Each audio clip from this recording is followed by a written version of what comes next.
Cher Roger Kuckerman, Monsieur le ministre Manuel Valls, Messieurs les rabbins, Monsieur l'imam, Messieurs les pasteurs, Monsieur le représentant de l'Église catholique, chers amis, je suis très bouleversé d'être ici ce soir avec vous et de vous voir si nombreux. Je suis très bouleversé par ce que nous venons d'entendre, par ces jeunes juifs qui sont venus dire ici, avec leurs mots qui étaient aussi les mots d'autres qui les ont précédés, leur fierté d'être juifs. Et je suis très bouleversé par tout ce que j'ai entendu avant cet instant. Je voudrais, chers amis, essayer de répondre avec vous à quelques questions qui nous sont posées, qui sont posées dans les médias, que peut-être parfois nous nous posons nous-mêmes. Et je voudrais y apporter des réponses très claires. Je voudrais, en y apportant ces réponses claires, essayer, que vous partiez d'ici avec quelques munitions dans la bataille que nous avons aujourd'hui à livrer.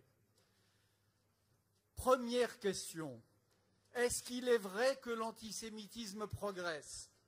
Est-ce qu'il n'y a pas, j'entendais cela hier soir sur une chaîne de télévision, des statistiques qui nous disent que le nombre d'actes antisémites serait en régression cette année par rapport à l'année dernière? Mais qu'est-ce que ça veut dire? Qu'est-ce que c'est que ces comptes d'épiciers? Qu'est-ce que c'est que cette comptabilité macabre? Peut-être que les actes ne sont pas en progression, mais l'antisémitisme progresse dans les têtes, mais l'antisémitisme progresse dans les rues. Et quand dans les rues, on entend revenir, comme cela a été dit par le président Kuckerman et par Harlem Désir, ces mots d'un autre temps, « Juifs, votre place n'est pas en France », un seuil qualitatif a été franchi. On est passé des actes aux mots, on est passé des mots à la parole, soi-disant libre, et avec cette parole prétendument libre, on est passé à la Constitution, à Paris, à Nantes, où des milliers de personnes s'étaient réunies, avaient acheté leur ticket pour venir prendre leur dose d'infamie. On voit aujourd'hui, dans la France d'aujourd'hui, de véritables groupes en fusion antisémites. Oui, en ce sens-là, l'antisémitisme progresse. Question numéro 2.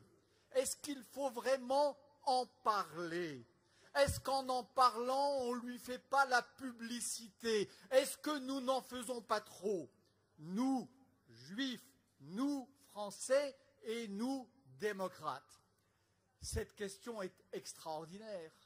Est-ce qu'on n'a jamais entendu demander s'il fallait parler des accidents de la route et si d'en parler risquait de les augmenter? Est-ce qu'on n'a jamais entendu dire que le cancer devait être un sujet tabou et qu'il fallait le taire? Est-ce qu'on n'a jamais entendu dire qu'il ne fallait pas parler des affaires parce que parler des affaires nourrit les affaires? Jamais. Il y a un fait social aujourd'hui dont il ne faudrait pas parler, dont on nous dit qu'il faudrait le taire, le cacher sous le tapis de la société française, et ce fait social, c'est l'antisémitisme. Ce raisonnement est ignoble, il est surtout idiot, il est stupide. C'est le vieux débat que les philosophes connaissent bien. Est-ce qu'en parlant, et que vous connaissez tous, est-ce qu'en parlant des choses, on les crée ou est-ce qu'on les combat et est-ce qu'on les réduit? Un démocrate, c'est même le propre de la démocratie, c'est quelqu'un qui pense qu'il faut parler des fléaux sociaux pour se donner une chance de les réduire. Question numéro 3. Est-ce qu'il faut l'interdire? La question a été posée quand le ministre de l'Intérieur, avec une fermeté exemplaire et avec un courage politique que nous avons, pour la plupart d'entre nous, immédiatement salué, a décidé d'interdire des spectacles qui étaient en train de devenir des meetings. Là encore, qu'est-ce que c'est que cette salade? Qu'est-ce que c'est que cet appel à la liberté d'expression? Les spectacles que l'on interdisait étaient donc des meetings où l'on appelait à la libération de Fofana, le chef du gang des barbares, l'homme qui allait se produire à Nantes, pour lequel 5000 Nantais ou voisins de la région venus en car s'apprêtaient à payer pour l'entendre, était un homme qui s'apprêtait, sur la scène du Zénith de Nantes, à crier « Libérez Fofana ». Cela n'est pas une opinion, cela n'est pas une idée, c'est un délit. Et puis, qu'est-ce que c'est que cette histoire? Cette fameuse phrase que l'on nous cite à longueur de colonne, cette prétendue phrase de Voltaire, disant « Vos idées ne sont pas les nôtres, mais je me battrai jusqu'à la mort pour que vous puissiez les exprimer. » Cela est une imposture, cela est un mensonge. Je voudrais vous dire ici, et c'est ça les munitions dont je parle, Voltaire, dans les lettres anglaises, n'a jamais, ni ailleurs, n'a jamais prononcé cette phrase. Cette phrase est un faux, cette phrase est un mensonge, cette phrase a été inventée par les propagandistes de la haine pour qui la liberté de tout dire veut juste dire la liberté d'insulter tranquillement les Arabes, les pédés ou les Juifs. J'ajoute, puisque je parle des lettres anglaises, qu'il faut arrêter aussi de nous dire que la France serait le pays des interdits et que nous devrions regarder du côté des pays anglo-saxons où la liberté de tout dire est une règle. Là encore, c'est faux. C'est faux. Si M. Dieudonné ou M. Soral exprimaient aux États-Unis le 10e de ce qu'ils expriment en France, il n'y aurait peut-être pas un ministre de l'Intérieur pour interdire leur libre parole, mais il y aurait des bataillons d'avocats, apôtres à juste titre du politiquement correct, pour leur faire ravaler leur saloperie. Arrêtons de dire et de donner en exemple les pays anglo-saxons soi-disant partisans et patrie de la parole libérée. Quatrième question. Est-ce que cette montée de l'antisémitisme est fatale?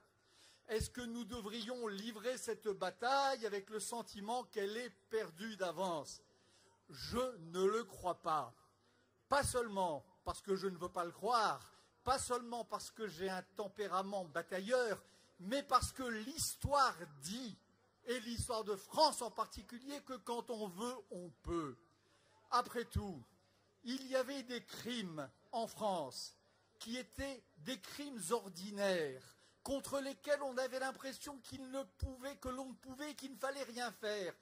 L'homophobie, le viol, le sexisme insulteur des femmes. Ces crimes-là, au cours des dernières décennies, ils ont été réduits parce qu'ils ont été punis. Pourquoi pas l'antisémitisme? Il y a des pays de fortes traditions antisémites où l'antisémitisme a reculé. Je pense à l'Allemagne, je pense à la Pologne et je pense même, j'en reviens, à l'Ukraine, pays de sombres traditions antisémites où l'antisémitisme aujourd'hui est en recul. Pourquoi pas en France? Pourquoi en France l'antisémitisme progresserait alors que son virus se désactive ailleurs? Puis à propos de la France, les adversaires de l'antisémitisme, les républicains, ont gagné des batailles. C'est tout de même eux qui ont gagné l'affaire Dreyfus. Ils ont gagné la bataille au sein de l'Église catholique. Les forces lumineuses, les forces d'amour l'ont emporté sur les forces de haine et les forces sombres qui, un temps, ont fait la loi au sein de l'Église catholique. Pourquoi n'en irait-il pas de même aujourd'hui? Pourquoi déciderions-nous que cette montée de la marée noire de l'antisémitisme est fatale? Je n'y crois pas. Dernière question. Qu'est-ce qu'il faut faire? Comment faire pour endiguer la marée noire de l'antisémitisme en France? Je crois, par exemple, et en particulier, qu'il faut lui donner son nom. Il faut savoir quelle est la forme du virus d'aujourd'hui. Il faut savoir quel est son visage pour mieux le combattre.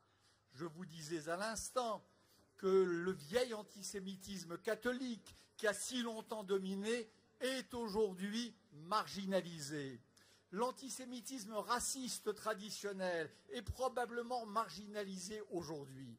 S'il y a un antisémitisme qui menace, celui dont il faut regarder en face le visage hideux, c'est un antisémitisme qui croise trois propositions et qui les met ensemble, qui les combine.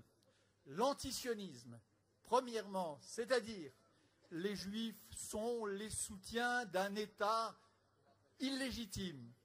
Deuxièmement, le négationnisme. Ils inventent, exagèrent ou amplifient pour ce faire le martyre des leurs. Et enfin, la compétition des victimes, le souvenir de la Shoah, empêchant, interdisant que l'on soit attentif au malheur d'autrui. Ce sont ces trois fils-là, la haine d'Israël comme telle, le refus adressé au peuple juif de s'être doté d'un État, la négation de la Shoah et la concurrence victimaire qui, ensemble, produisent cette bombe à retardement qui compose cette bombe à retardement dont les hommes que Manuel Valls a arrêtés il y a quelques semaines étaient les artificiers. S'il fallait arrêter Dieudonné, c'est aussi parce qu'il était, avec ses complices, avec ses maîtres à penser, celui qui était probablement en train de réaliser cette synthèse de ces trois fils malins en train de donner à l'antisémitisme nouveau son visage. Que faire? Ne pas oublier cela. Que faire? Ne rien laisser passer. Que faire? Ne pas laisser faire et laisser dire la parole antisémite. Il y a, mes chers amis, des batailles qui se gagnent, je crois.